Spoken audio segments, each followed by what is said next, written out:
الحمد لله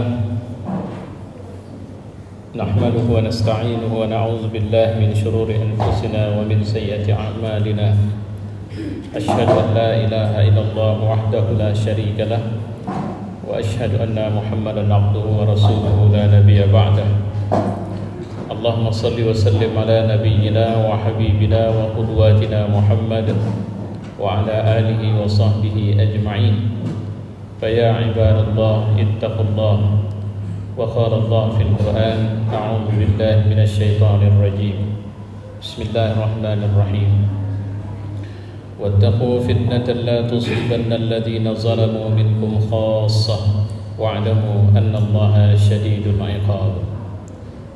Dan peliharalah diri kalian, takutlah, waspadalah, siagalah dari bencana, siksa, musibah, malapetaka, fitnah, azab yang tidak khusus menimpa orang zalim kalian saja. Wa'lamu annallaha syadidul iqab, dan ketahuilah Allah kalau sudah memberi hukuman itu sadis, kejam, pedih. Surat Al-Anfal ayat 25. Jemaah yang mulia, kita mensyukuri nikmat Allah berikan kepada kita, dan semoga Allah memudahkan kita untuk terus mengikuti sunnah Nabi SAW di seluruh aspek kehidupan kita. Pada khutbah ini saya ingin mengajak kita, ini menjadi materi rutin atau materi langganan saya sepanjang musibah wabah corona menimpa seluruh dunia. Diperkirakan sudah lebih dari 180 negara mengalami peristiwa wabah corona ini. Sementara di Indonesia dari 34 provinsi, satu-satunya provinsi sampai sekarang masih belum ada kasus corona, itu adalah Gorontalo. 33 provinsi masing-masing sudah memberikan sumbangan. Kalau dalam bahasa yang kita kenal di luar, itu korbannya sudah ada. Medan, Sumatera Utara, kasus positif corona itu sudah di atas 40-an. Kasus kematian yang diselenggarakan penyelenggaraan jenazah dengan SOP penyelenggaraan jenazah corona itu sampai hari ini ada 5 kasus. Dari 5 kasus ini ada muslim, ada yang tidak muslim. Negara yang sekarang mengalami bencana terbesar dari peristiwa ini malah Amerika. Ini diperkirakan sedikit-dikitnya 100.000 penduduknya mengalami positif mengidap corona. Yang paling banyak itu di New York, Italia. Dan Indonesia dari sisi death rate-nya itu sekarang berada di posisi yang cukup tinggi, ya, cukup tinggi, berada di kisaran 8-10% kematian. Saya ingin mengajak kita untuk semacam muhasabah atau merenunglah, kira-kira begitu. Ya, saya adalah orang yang ikut meyakini bahwa peristiwa ini adalah tazkirah dari Allah Subhanahu wa taala. Ini peringatan dari Allah. Siapa yang sedang diperingatkan? Kemanusiaan kita. Rasa, fungsi, posisi kemanusiaan kita. Jadi ini bukan persoalan 1-2 agama lagi nih. Ya, ini persoalan manusia. Bahkan tidak sedikit yang meyakini bahwa ini akan mengguncang peradaban manusia dan akan ada terjadi perubahan-perubahan besar pada tata laksana peradaban manusia ke depan. Ketika peristiwa ini muncul di Cina, masih ada para duat kita, asatiz kita yang dengan gagah perkasa mengatakan bahwa ini adalah azab untuk orang Cina, karena sebab mereka telah menzalimi saudara kita dari Muslim Uighur. Tapi tak lama kemudian ini merambah ke berbagai negara, dan saya tidak mendengar lagi kata-kata itu. Saya perlu sampaikan kepada kita semua, di posisi ini kita nggak usah pakai duga-dugaan. prasangka, apalagi data-data yang belum jelas. Karena itu akan membuat kita semakin panik. Posisi seperti ini, sederhananya kita harus pulang kepada Allah Subhanahu wa taala. Tapi sebelum ke sana, saya ingin sampaikan kita beberapa catatan dulu, ya. Karena ada orang yang kemarin mengatakan ini tentara Allah. Iya, ini tentara Allah. Benar, saya sepakat 100%, saya tidak menolak ini tentara Allah. Tapi selalu sekali Allah memberikan peringatan itu ketika level kesombongan, keangkuhan, apalagi ujub, riya sudah meninggi. Biasanya sentuhan yang Allah berikan begini polanya. Terus ada yang nakut-nakutin kita, kalau saja haji tahun ini tidak ada, maka saksikan demi Allah akan terjadi bencana-bencana besar yang akan menimpa bumi. Saya pikir baca aja sejarah, pernah nggak ada haji ditutup tidak dilaksanakan? Jadi nggak usah terlalu mendramatisir lah. Ini masalah ini aja kita selesaikan. Atau kita ikut serta sebagai apa di sini? Sebagai orang yang ingat sama Allah atau tidak? Jadi nggak usah jadi tukang ramal bahwa setelah ini akan terjadi ini, bahwa nanti akan muncul ini. Dari mana dapatnya? Karena kalau kita bicara dengan pendekatan agama, dalil yang tak terbantah itu dua, Al-Quran, Sunnah Nabi Sallallahu Alaihi Wasallam. Setelah itu kita layak berselisih, tapi bukan bertengkar. Jangan pakai duga-dugaan.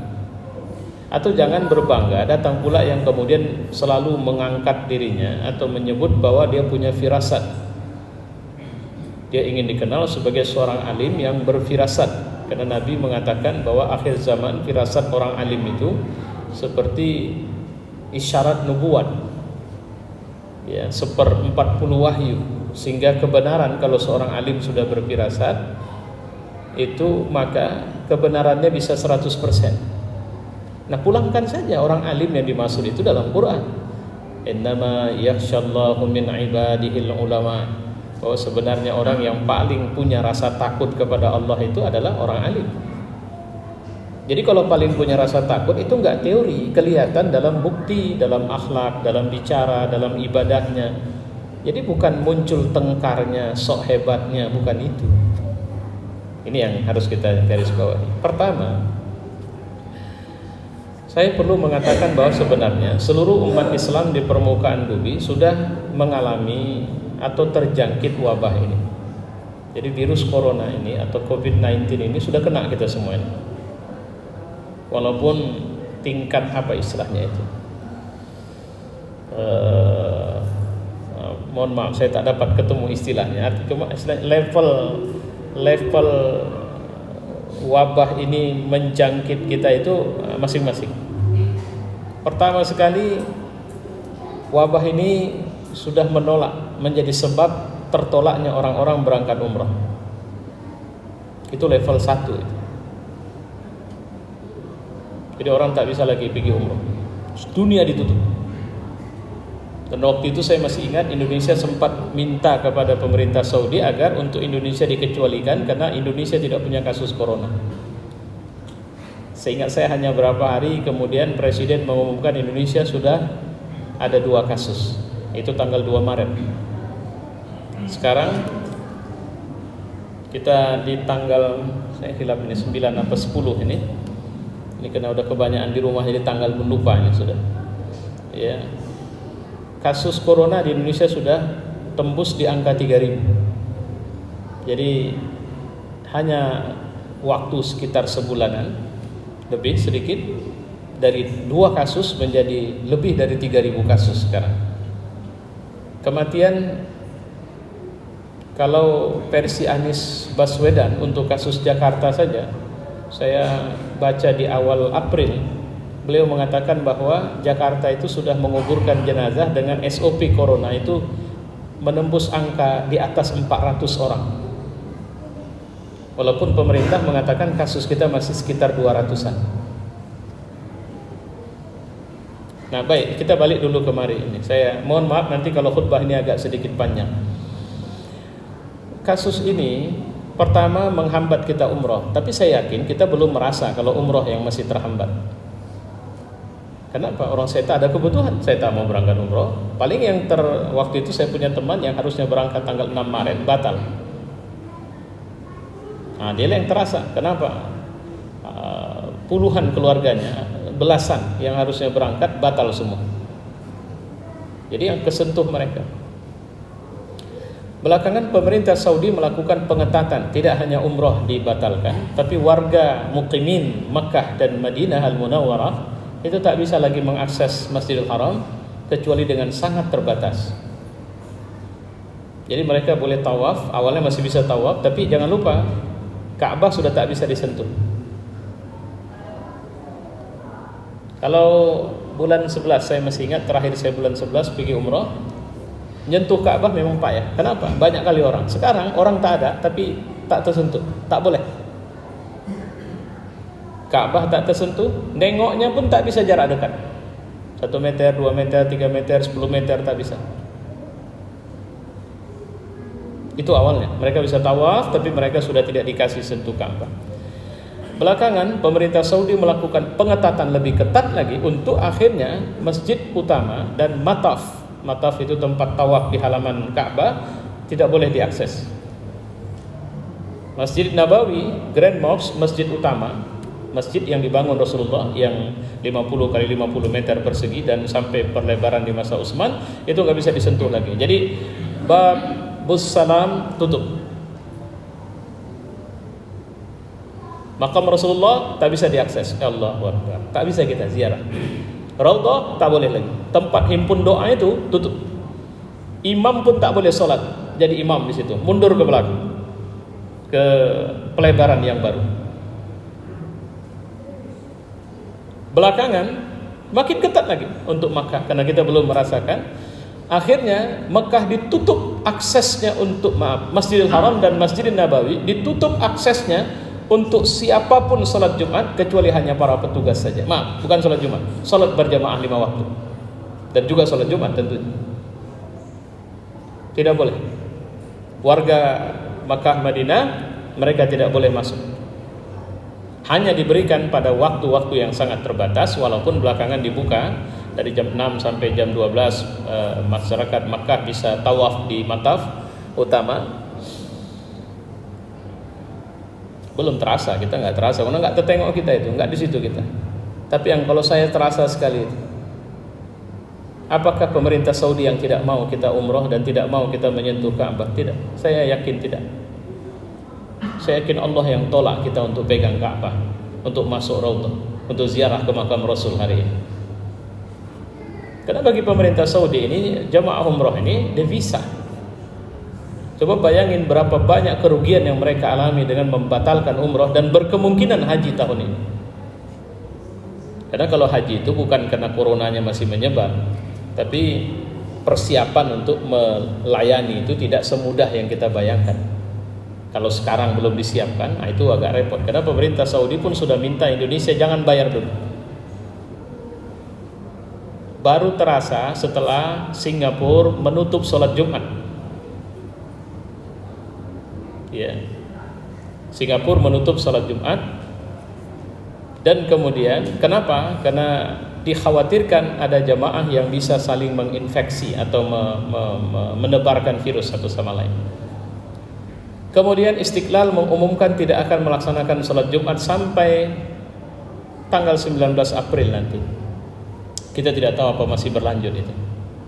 Dan di Medan sudah banyak masjid yang tidak melaksanakan sholat Jumat. Saya 2 Jumat yang lalu mengisi khotib Jumat di satu masjid dan di situ diumumkan bahwa itu adalah Jumatan terakhir buat sementara. Padahal saya tidak melihat ada hal yang luar biasa untuk sampai menutup sholat Jumat. Ya. Akhirnya hambal-hambal diangkat. Kita pun sudah tak salaman lagi. Tidak sedikit orang yang tidak lagi berangkat Jumat. Jujur, saya sangat sedih sekali melihat ini. Sebenarnya masalahnya, kenapa kita kena? Ini yang saya bilang kita udah kena. Corona ini telah menjangkit ke kita. Kemarin waktu masih sedang mata ada corona saja orang susah ke masjid. Sekarang apalagi? Ini jadi dalil sama mereka. Tapi saya juga tidak mengatakan berangkat ke masjid. Tidak sedikit orang yang tanya sama saya, Ustaz, apakah saya harus ke masjid? Apakah saya sholat Jumat? Tadi pagi ada yang bertanya, Ustaz, apakah saya sudah tidak melaksanakan Jumat 3 kali? Apakah saya masih harus sholat Jumat? Saya takut begini begitu. Saya memberikan jawaban tetap dengan kondisi-kondisi mereka. Saya mengatakan bahwa akses data tim Satgas COVID-19 itu harus dimiliki masjid per update-nya. Sehingga misalnya kayak kita Gaudiah ini masuk zona merah COVID-19 tidak. Kalau zona merah masih bisa nggak mengakses masjid? Kalau masih bisa, apa ikhtiar yang harus kita lakukan? Begitu.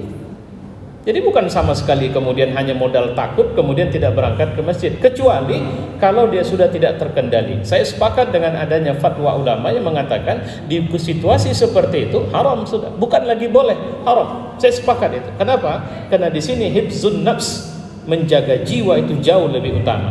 Tapi itu saya bilang levelnya belum di Medan itu. Medan belum sampai setaraf itu. Jakarta pun harus melihat posisinya di mana itu.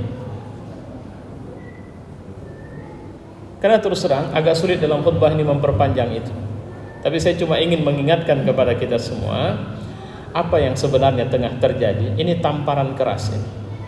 Kalau berangkat dari ayat yang saya baca tadi, itu nanti baca tafsir Ibnu Katsir. Ummu Salamah saat itu bersama Rasulullah SAW. Ya. Beliau ini istri Nabi SAW. Waktu itu Nabi mengatakan in zaharatil ma'asi, kalau maksiat sudah terang-terangan. Apa ini maksud zaharat al-ma'asi? Orang buat salah, kita udah nggak tegur lagi. Perempuan jalan hampir telanjang, kita cuma diam. Pemerintah korupsi, kita diam. Narkoba merajalela, kita diam. Dengan dalih Allah daripada ributlah. In zaharatil ma'asi, ketika orang baik tidak lagi tertarik untuk menegur kesalahan. Jadi kalau dalam hadis lain disebut dicabutnya amar ma'ruf nahi munkar, maka Allah akan timpakan azab min indih secara merata. Jadi bahasanya min indih. Kalau min indih itu enggak di luar kemampuan berpikir kita itu, karena dia yang ngatur. Coba bayangkan, sekarang ada makhluk yang enggak pernah kita tengok wujudnya.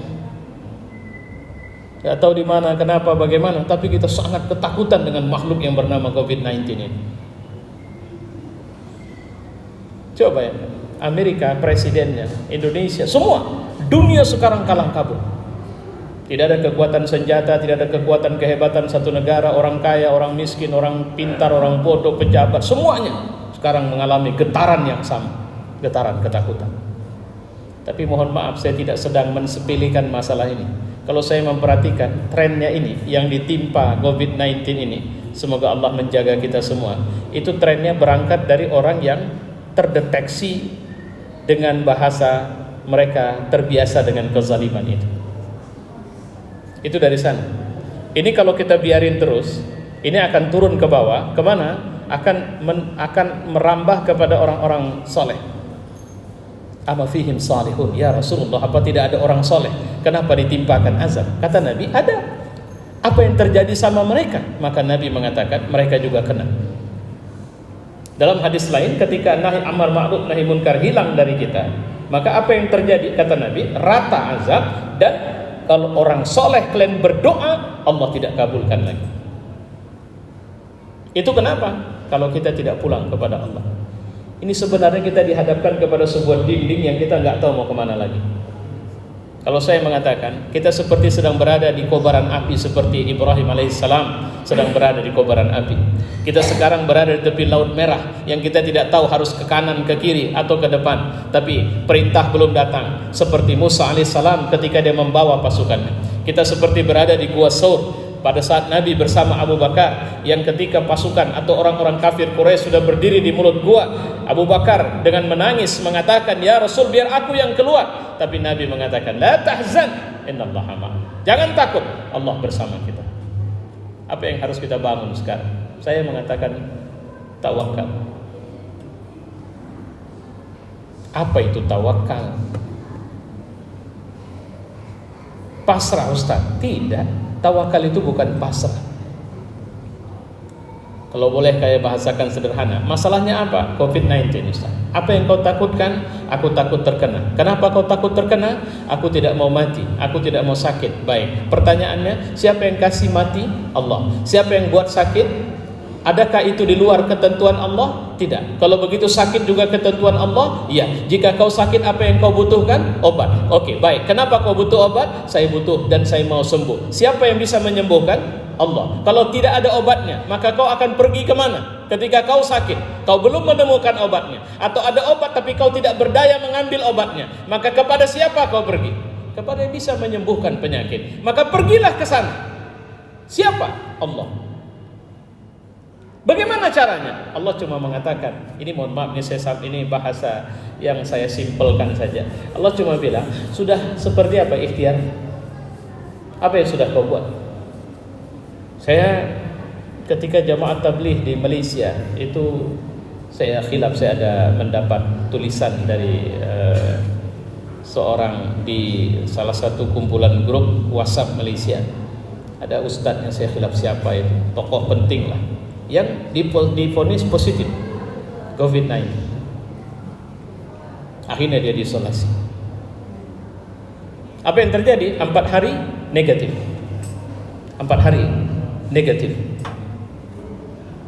Apa yang dia lakukan? Sederhana. Kalau saya pakai bahasa saya, setelah dia tahu bahwa dia terkena COVID-19, artinya 90% masalah sudah selesai. Apa masalahnya? Saya sakit. Kira-kira begitu. Terus solusinya, saya harus sembuh. Siapa yang kasih sembuh? Wa huwa yashfi. Allah yang kasih sembuh. Apa yang dia lakukan masa 4 hari itu?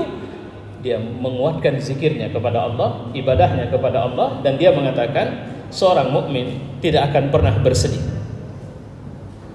Ini yang saya pakai dari dalil Nabi, la tahzan innallaha ma'ana. Ya. Jangan sedih, jangan galau, jangan cemas. Allah bersama kita. Kenapa? Karena kalau kematian datang bagi seorang mukmin yang tertimpa penyakit ini, Allah sudah menyiapkan ampunan dan ridha. Apa yang kau takutkan? Kematian bisa datang kapan saja. Tapi tolong jangan pahami saya sedang konyol. Kalau kematian bisa datang kapan saja, kalau gitu kita nggak perlu takut, Ustaz. Perlu. Kita nggak perlu ikhtiar. Perlu cuci tangan, perlu memperbaiki wudhu kita, perlu istinsyak sebelum berwudhu, perlu tutup pakai masker ketika berjumpa, physical distance juga harus dilakukan. Perlu. Itu ikhtiar. Itu yang harus kita lakukan.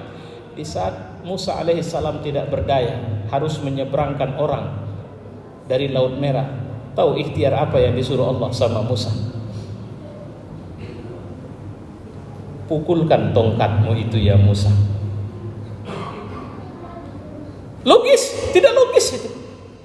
Tapi dia lakukan itu, dan itu ikhtiar. Dikabarkan bagaimana ini juga terjadi pada banyak nabi dan rasul. Apa ikhtiar Nabi ketika mau keluar dari kejaran orang kafir Quraisy ketika rumahnya diserang? Maka dia melemparkan pasir. Ikhtiar dalam perang Badar, Nabi melemparkan pasir. Allah mengatakan bukan kau yang melempar di saat kau melempar, tapi Allah yang melempar itu. Sehingga semua orang kafir Quraisy terkena pasir itu, sehingga mata mereka sulit untuk bisa melihat. Saya melihat ini yang kita tidak punya. Stay at home, please. Tidak, tinggallah di rumah kalian, laksanakan. Cuma, bisakah tetap menunjukkan kelasmu di situ adalah seorang mukmin? Bahwa kau percaya Allah, kau yakin sama Allah, kau melakukan semua itu karena Allah, atau karena kau takut kepada kematian yang kapan saja kematian bisa datang kepadamu dengan cara yang lain? Please. Ini yang harus kita hidupkan dalam diri kita. Apa itu? Ingatan yang tidak boleh putus kepada Allah. Hari ini Allah ingin bilang sama kita. Kalau ada satu riwayat menceritakan di saat kiamat sudah terjadi, Allah mengatakan satu kalimat, Limanil mulkul yaum. Siapa rajanya hari ini? Hari ini Allah sudah bilang sama kita itu. Siapa yang hebat di antara kalian rupanya? Dari Desember loh. Desember, sekarang April. Ini penyakit melanda dunia. Orang-orang pintar yang otaknya cerdas-cerdas itu sampai sekarang belum ada yang bisa dengan meyakinkan resmi mengatakan saya sudah temukan vaksinnya. Padahal ini zaman luar biasa teknologinya. Allah mau tanya sama kita, siapa yang hebat? Kalau kalian tidak ada hebatnya, sini.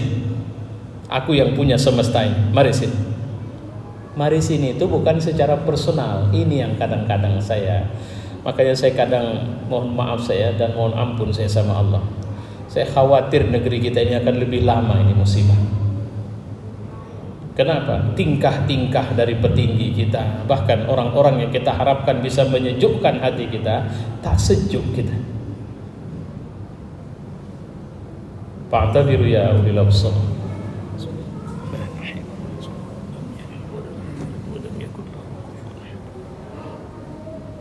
Alhamdulillah, nusalli wa sallim ala nabiyyina wa habibina wa qudwatina Muhammad wa ala alihi wa sahbihi ajma'in. Ya ayyuhalladzina qala Allah fil Qur'an, a'udzu billahi minasy syaithanir rajim. Bismillahirrahmanirrahim. Ya ayyuhalladzina amanu la takhunu Allah war rasul wa takhunu amanatikum wa antum ta'lamun. Shadaqallahu wa shadaqa rasuluhu wa ba'd. Ayyuhal mu'minun ittaqullah. Ini jemaah yang mulia, kesimpulan saya cuma sederhana, walaupun khutbah ini walau saya sudah melihat lebih panjang dari biasanya, tapi saya cuma ingin menyampaikan satu yang kita belum onkan, tawakal. Seperti Hajar ketika dia tawakal kepada Allah ditinggal Ibrahim di lembah Bakkah. Seperti Ayyub alaihissalam, yang dia nggak pernah bilang ya Allah sembuhkan aku, enggak.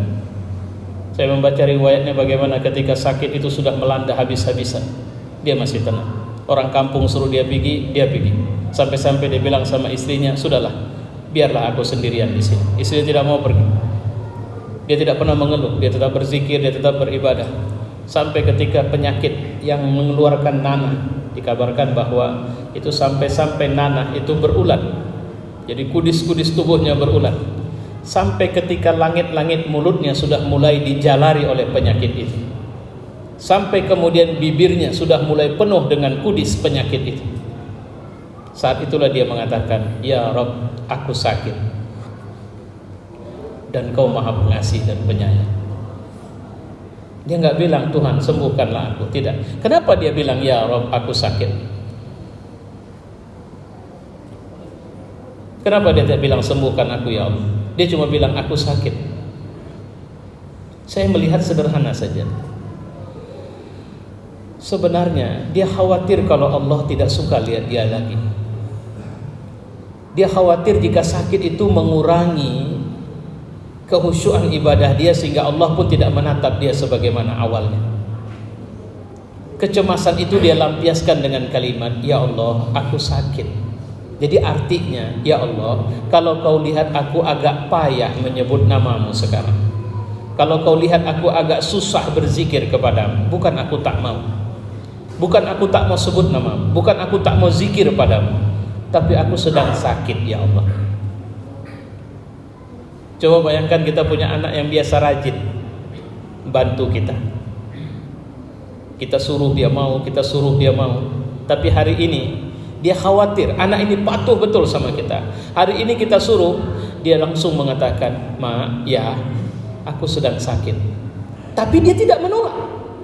Dia cuma mau bilang kalau nanti aku memenuhi tugas ini lebih lambat dari seharusnya, bukan karena aku tidak sigap memenuhi, tapi karena aku sedang sakit. Kira-kira kalau kita orang tuanya, apa yang kita buat setelah itu? Apa yang Allah lakukan setelah itu? Ayo, ada air yang prosesnya kita sama sepakat dari sirahnya, mandi kau di situ. Allah kasih kesembuhan. Cara Allah menyembuhkan itu cara Allah, enggak urusan kita itu. Saya hakul yakin bahwa wabah COVID-19 ini akan selesai dan itu cara Allah. Saya mengatakan, jika perimbangan orang bertakwa semakin meninggi, orang yang menangis takut kepada Allah semakin meninggi, orang yang merintih kepada Allah semakin banyak, insya Allah. Tapi tentu saja yang saya maksud ini bukan menghindari ikhtiar. Ikhtiar tetap harus dilakukan. Coba saya bayangkan jika presiden kita mengatakan, saudara-saudara rakyatku, saya tadi melihat satu video Gubernur Gorontalo. Jujur, saya juga sangat terharu ketika beliau menangis dan mengatakan bahwa sejak peristiwa ini terjadi, saya tidak bisa tidur. Saya wakafkan, saya infakkan gaji saya seluruhnya untuk kebutuhan penyelesaian kasus ini. Kenapa? Saya sedih membayangkan rakyat saya yang dia tidak bisa makan, tidak bisa bekerja lagi, terhenti cari makan. Saya sedih membayangkan itu. Saya terhenyak, ini yang menangis, yang mewakafkan gajinya, ini gubernur yang tidak ada satupun rakyatnya terkena kasus COVID-19 ini. Bagaimana dengan presiden kita? Bagaimana dengan para menteri? Kemarin ada orang kafir, kebetulan dia artis, meninggal dunia. Sepertinya Indonesia sedang berduka. Saya sedih sekali kenapa mereka tidak berduka dengan kematian puluhan atau ratusan orang di Republik ini. Padahal mereka, kita cuma tunggu mereka bisa berempati atau tidak. Saya pikir sudah. Mari kita kuatkan tawakal kita dengan bertobat kepada Allah. Sudahlah, karena saya juga sedang bermuhasabah apa sumbangan dosa yang saya lakukan, sehingga saya juga ikut mengalami peristiwa dahsyat yang saya pikir ini peristiwa yang merubah sejarah dunia. Semoga Allah jaga kita, sembuhkan yang sakit, angkat penyakit ini dari kita semua. Wa'lamu anna Allah qala fil Qur'an inna Allah wa malaikatahu yusalluna 'alan nabi ya ayyuhalladzina amanu sallu 'alaihi wa sallimu taslima. Allahumma salli wa sallim ala Muhammad wa ala ali Muhammad kama sallaita ala Ibrahim wa ala ali Ibrahim wa barik ala Muhammad wa ala ali Muhammad kama barakta ala Ibrahim wa ala ali Ibrahim fil 'alamin innaka Hamidum Majid. اللهم اغفر للمؤمنين والمؤمنات والمسلمين والمسلمات الأحياء منهم والأموات ربنا آتنا في الدنيا حسنة وفي الآخرة حسنة وقنا عذاب النار. عباد الله إن الله يأمر بالعدل والإحسان وإيتاء ذي القربى وينهى عن الفحشاء والمنكر والبغي يعظكم لعلكم تذكرون فاذكروا الله العظيم يذكركم واشكروه على نعمه يزدكم ولذكر الله أكبر.